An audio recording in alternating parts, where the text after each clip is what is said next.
Ryan White was born on December 6, 1971 in Kokomo, Indiana. When he was born, he was diagnosed with hemophilia. Hemophilia is a genetic disease that causes blood not to clot properly. Ryan had to go to the hospital twice a month to get blood transfusions.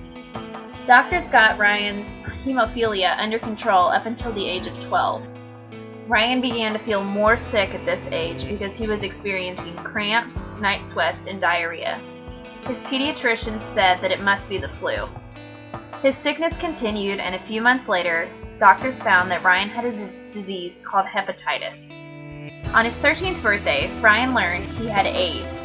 AIDS attacks the body's ability to fight off other diseases. Ryan had gotten AIDS through his blood transfusions. Months later, Ryan began to feel better and wanted to return to school, but the administrators, teachers, students, and parents at Ryan's school were afraid that he would give everyone AIDS. Everyone thought that AIDS could be passed from person to person. The town of Kokomo, Indiana, was not accepting of Ryan's AIDS. Newspapers and television stations called his mother unfit because she had allowed him to get AIDS. Even Ryan's favorite teacher told a reporter that he didn't want Ryan back in school. At church, no one would shake his hand during the service. One Sunday, Ryan's family returned home to find a bullet had been shot through their front window.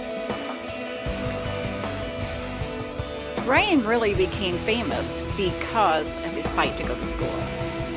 When Ryan was diagnosed, they only gave him 3 to 6 months to live. So at that time, I thought every cough, every fever, I was worried about whether it was going to be the last. And I really didn't think he'd ever be healthy enough to go to school. But as he started getting healthy and he started gaining his weight, he started asking Mom. He said, Mom, he said, I want to go to school. He said, I want to go visit my friends. I want to see my friends. And so I really kind of put him off for a while, and finally he just said, Mom, I want to go to school. I want to go visit. And so it was a long process. I mean, we had However, outside of Kokomo, people seemed more receptive. Ryan traveled all over the country and even to Italy to speak on television shows about his illness and fight his return to school. On the streets of Rome, strangers recognized him and gave him warm hugs of support. A court finally ordered the school to allow Ryan to return. He started high school in August of 1986 at the age of 15. Sadly, he continued to face more harassment. Students broke into and vandalized his locker one day at school. His family then moved to Cicero, Indiana. Cicero was very kind to Ryan. The students at his new school, Hamilton High School, went through an AIDS education program. They learned that people cannot get AIDS by touching others or by sharing a bathroom. Ryan made friends. Then we moved to Cicero, Indiana, and there the community welcomed us. And it was all because of a young girl named Jill Stewart, who was president of the student body, who decided to bring in the medical experts and talk to the kids. And the kids went home then and educated their parents. So Ryan was welcome, and he got to go to school. He got to go to proms and dances, and he even got a job. It was kind of funny. He came home once after he turned 16, told me he had a job for the summer, and I thought, oh my gosh, who's going to hire you knowing who you are, And I said, what are you going to be doing? And he said, I'm working at Maui Skateboard Shop. And I said, really? And I said, what are you going to be doing? And he said, I'm going to put together skateboards.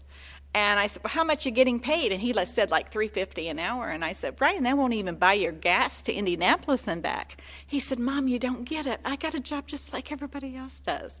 So it was really important for Ryan to just be one of the other kids and to try to fit in. He never bragged or anything about who he was and what he got to do. He just wanted to be around his friends.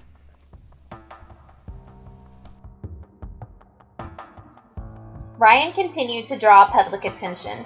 He spoke before the President's Commission on AIDS about his experience in Kokomo. He got offers to speak to audiences several times per week. One of his most memorable appearances came before a convention of the National Education Association in New Orleans. More than 10,000 teachers gave Ryan a standing ovation. Just before his 18th birthday, Ryan stopped going to school. On April 8, 1990, Ryan White died. His funeral was the largest Indiana had ever seen. Over 50,000 cards were sent to Ryan's family. Since Ryan's death, there has been much more education about AIDS. His mother continues Ryan's work to educate people about the facts. She worked with Senators Edward Kennedy and Orrin Hatch to lobby for Congress for the Ryan White Comprehensive AIDS Resources Emergency Care Act. The bill passed, allowing AIDS patients and their families to get full medical care. Ryan White once said, "Other people, not just in Kokomo, can't seem to get it right. Most of the time, you can't tell who has AIDS and who doesn't. You never know when you might be next to someone who does. Some people still believe that AIDS virus is airborne, so they keep thinking that they can't be in the same room with me.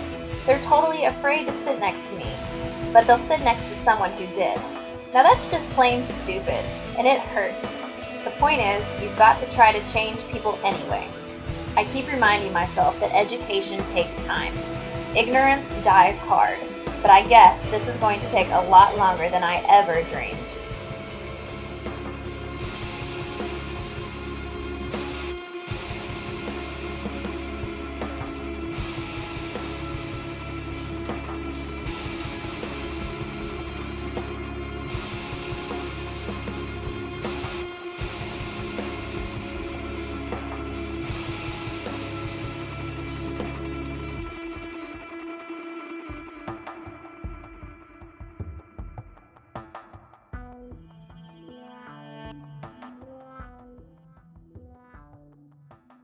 Dun dun dun! That's all, folks.